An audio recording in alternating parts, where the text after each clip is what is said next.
할렐루야. 하나님께 영광 올려드립니다. 가정마다 예배하는 곳에 주의 은혜가 함께하기를 축원드립니다. 신앙 고백 드립니다. 나는 전능하신 아버지 하나님, 천지의 창조주를 믿습니다. 나는 그의 유일하신 아들 우리 주 예수 그리스도를 믿습니다.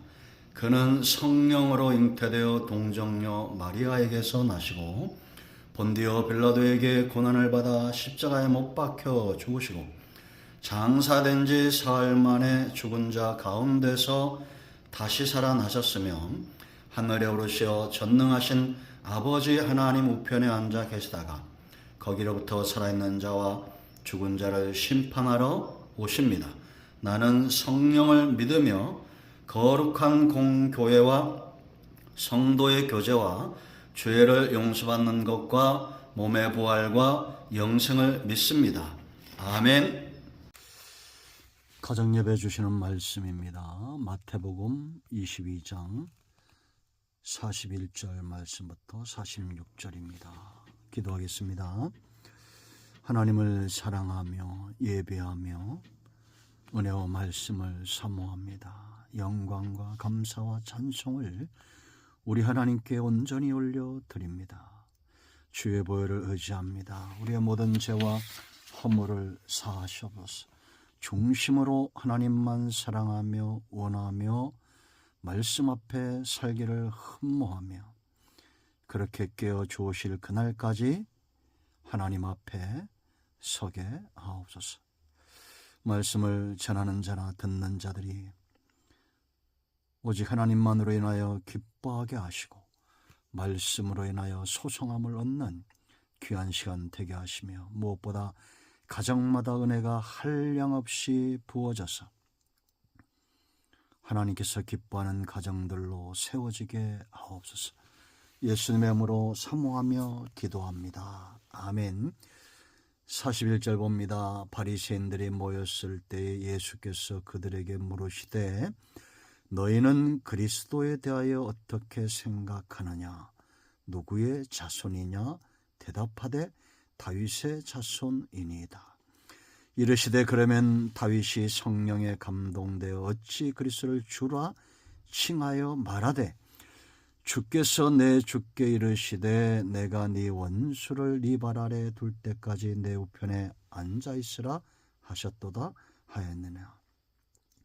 다윗이 그리스도를 주라 칭하였은즉 어찌 그의 자손이 되겠느냐 하시니 한마디도 능히 대답하는 자가 없고 그날부터 감히 그에게 묻는 자도 없더라. 아멘. 여러분의 가정에 주의 놀라우신 은혜와 사랑이 함께 하시기를 축원드립니다. 여러분, 성도의 삶 가운데 세상에 살면서 가장 유익한 것이 있다면 그것은 바로 신앙입니다. 신앙생활이 왜 유익할까요? 언제부터 이 유익함은 시작되고 깊어지고 완성되어질까요? 이걸 체험하는 저와 여러분이 되어야겠습니다. 바로 예수님이 나의 주인이라시는 것, 주인으로 이 땅에 오셨다는 것, 나의 주인이 되고 내 가정의 주인이 되고 내 일터와 내 삶의 모든 환경 속에 예수님이 나의 주인으로 일하고 계시다는 것을 믿음으로 느낄 때, 눈으로 보는 것보다도 귀로 듣는 것보다 손으로 만진 것보다도 더 분명히 예수님이 나의 삶 가운데 주인됨이 느껴지는 사람, 그때부터 삶은 달라집니다. 그는 순종하게 될 것이고 믿음으로 주권을 인정하고 믿음의 눈으로 바라보니 순종은 자연스럽게 따라옵니다. 그 다음부터 하늘이 열릴 것입니다. 신령한 축복들이 무엇인가 깨닫게 될 것입니다. 오늘 여러분 이 말씀을 보세요. 주님의 질문이 있습니다. 이처럼 주의 주권을 인정하는 사람, 은혜 가운데 살고 있는 사람, 날마다 하나님의 그 살아계심을 체험하는 사람들은 말씀을 보는 태도도 달라집니다. 41절 보세요. 바리새인들이 모였을 때에 예수께서 그들에게 물으시되 그랬습니다. 이들이 왜 모였을까요? 예수님 앞에 왜 모였을까요? 우리는 주님 앞에 왜 나갑니까? 주일날 왜 나갑니까? 말씀 앞에 왜 있습니까? 이 얼마나 축복입니까? 주님의 음성을 들을 수 있다는 것. 우리는 이 장면이 얼마나 부럽습니까? 주를 사모하는 이들, 은혜 아래 있는 자들, 날마다 응답을 체험하는 자들은 이 장면이 너무 부러울 거예요. 가장 복 있는 장소가 여기라고 그들은 말할 것입니다. 우리는 주님 앞에 왜 갑니까? 주의 음성을 사모하고 눈으로 그 주님을 바라보며 귀로 들을 수 있었던 사람들, 이 당시에 2000년 전에 지금 바리새인들 눈앞에 누가 계십니까? 예수님이 계십니다. 그분은 구주입니다. 나의 주인이십니다. 전능하시고 전지하신 하나님이십니다. 이 장면이 얼마나 부럽습니까? 우리는 이처럼 주님을 눈으로 볼 날이 올 것입니다. 그때를 기다리며 헌신의 길을 걷는 자들이 바로 성령 안에서 보고 듣는 자들이 아니겠습니까? 그런데 이들은 왜 모였습니까? 주님을 대적하기 위해서, 박해하기 위해서, 회방하기 위해서. 그런 그들에게도 주님이 말씀하시고 묻는다는 것이 중요한 거예요. 그들은 이 기회를 놓치지 말아야 됩니다. 주님이 물으실 때에 답을 써야 합니다. 어떤 답을 써야 됩니까? 마음 중심에 있는 답들을 우리는 꺼내봐야 됩니다. 이들은 이렇게 답합니다. 42절 보세요. 너희는 그리스도에 대하여 어떻게 생각하느냐? 누구의 자손이냐? 대답하되 다윗의 자손이니이다. 자, 주님이 또 묻습니다. 너희는 그리스도에 대하여 어떻게 생각하느냐? 주님이 왜 이 질문을 하셨는지 우리는 압니다. 그들도 알았을 거예요. 모를 수 없습니다. 왜냐? 주님의 사역의 현장에서 예수님만이 그리스도가 되심의 증거들이 분명히 나타나고 있습니다. 지금까지 역사 속에 예수님은 메시아요, 기름 부음을 받은 유일한 존재라는 사실이 역사 속에 분명히 보여졌고 그것을 믿는 자들에 의해서 분명히 또한 보여졌고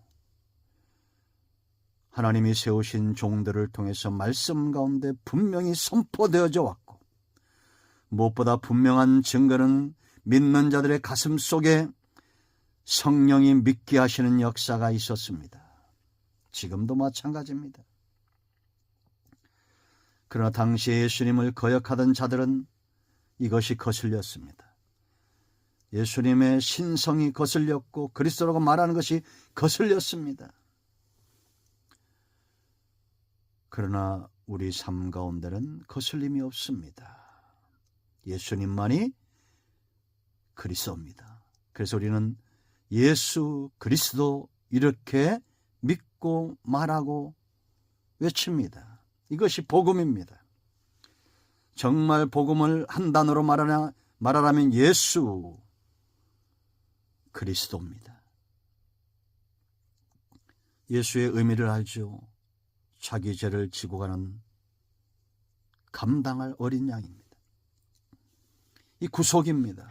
기름 붓다는 것은 자격을 말하는 겁니다. 구속을 위하여 기름을 부음을 받은 유일한 존재 예수 그리스도. 우리의 답은 분명해야 됩니다. 예수님 외에는 하나님이 보내신 구주가 없다는 것입니다. 이건 우리는 수시로 말해야 되고 확증해야 됩니다. 구약시대는 새 직분에 기름을 부었다고 말했습니다. 제사장에게 부었습니다. 왕에게 부었습니다. 선지자에게 부었습니다. 제사장의 사역을 완벽히 행하여 지성소에 자신의 피를 뿌렸던 오직 예수. 이제 더 이상 염소의 피가, 양의 피가, 소의 피가 필요치 않습니다. 오직 예수 그리스도 제사장 되신 예수 그리스도의 보혈, 그 보혈을 의지하여 우리는 하나님께 나갑니다. 왕권, 다윗의 왕권을 가지고 오셨어요. 사탄의 왕국을 멸한, 사단을 멸한 유일한 왕입니다. 공자나 맹자나 마호멧이, 샤까머니가 어떻게 사탄을 이겨 대적하여 물리칠 수 있습니까? 예수님 외에는 사단과 죄와 사망의 권세를 깨뜨리고 부활하신 유일하신 존재, 왕적 권세를 가지고 지금도 자기의 나라, 하나님의 나라를 세워가고 계십니다. 선지자, 모세와 같은 선지자, 하나님의 말씀의 대변자, 오직 예수님. 그러므로 우리는 그 입에서 나오는 말씀으로 인하여 살고 구원받고 생명을 얻되 더 풍성히 얻고 하나님의 자녀로 세워집니다. 그런데 이들은 뭐라 말합니까? 다윗의 자손입니다. 이렇게 말하는 의도가 있어요. 예수님의 신성을 무시한 겁니다. 나사렛의 선한 것이 날 수 없다. 자기 앞에 있는 사람을 젊은 청년의 한 사람으로 본 겁니다. 그리고 그들은 다윗처럼 정치적인 메시아를 기다렸어요. 성도의 삶이나 신앙은 예수님을 유일하신 하나님으로 믿으며 세상에 속한 육신의 욕망을 이루시는 우상숭배와 같은 신앙에서 벗어나야 됩니다. 그러나 이들은 세상에서 하나님 다윗의 왕국을 이룰 그런 왕으로 메시아를 기다리고 있었습니다. 그러나 우리가 기다렸고 다시 오실 기다릴 주님은 이 땅에서 한 나라를 건설할 그런 왕이 아니에요. 만주의 주여 만왕의 왕이요 천국 하나님 나라를 세우고 완성하실 유일한 존재, 다윗의 언약을 쫓아 오신 아브라함과 다윗의 자손 예수 그리스도 세계 이 족보를 완성하고 언약을 완성하신 유일하신 존재입니다. 성도는 이 땅에 소망을 두지 않습니다. 하나님 나라에 소망을 둡니다. 오직 예수님 외에는 유일하신 구주가 없습니다. 이걸 믿습니다. 그러므로 성도의 답은 43절로 45절 주님이 답을 주셔요. 이제 우리는 이렇게 답해야 됩니다. 다윗의 자녀 말하실 때에 예수님이 이렇게 답합니다. 이르시되 그러면 다윗이 성령에 감동되어 어찌 그리스도를 주라 칭하여 말하되. 다윗은 성령의 사람입니다. 그러므로 자신의 후손의 계열의 계보에 오지만 그리스도를 주라 말했습니다. 자기의 자손이라 말하지 않고 주다.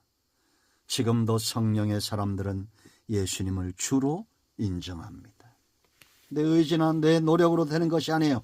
성령이 내 안에 계시면 자연스럽게 예수님을 나의 주인으로 인정하고 믿으며 순종합니다. 우리가 이렇게 주님을 인정하는 이유가 또 있어요. 44절 보세요. 주께서 내 주께 이르시되 내가 네 원수를 네 발 아래 둘 때까지 내 우편에 앉으라. 하나님이 예수님을 우편에 두시며 원수를 발 아래 두고 승리하신다는 겁니다. 예수님 외에는 승리의 왕이 없어요. 우리는 주인 잘 만나서 승리의 축복을 누리는 자들입니다. 예수님만이 사탄의 권세를 깨뜨린 승리의 주가 되시는 거예요. 45절 보세요. 다윗이 그리스도를 주라 칭하였은즉 어찌 그의 자손이 되겠느냐. 이 반문하신 것은 그러므로 너희도 나를 주로 인정하라는 겁니다. 우리는 답합니다. 그리스도 외에는 나의 주인이 없습니다. 한마디도 능히 답하는 자가 없었어요. 왜냐? 정답이 하나이기 때문입니다. 오직 예수. 그날부터 감히 그에게 묻는 자도 없더라. 이건 잘못된 답입니다. 이들이 쓴 답은 잘못된 거예요. 묻지 않는 거에 끝나면 안 되죠. 주님만이 나의 주님입니다라고 고백하며 제자가 되기를 원하고 기뻐하고 주님을 따라 순종하는 삶 가운데 깨어 있어야 됩니다. 신앙생활이 유익하십니까? 주님을 주인으로 인정한다면 저와 여러분의 가정은 유익한 삶, 하늘의 문을 여는 가정이 될 것입니다. 아멘, 할렐루야. 이제 가정의 마무리 기도하시고 주님 가르친 기도로 예배를 마치시면 되겠습니다. 오늘 응답이 저와 여러분의 가정에 임하였습니다. 아멘, 할렐루야.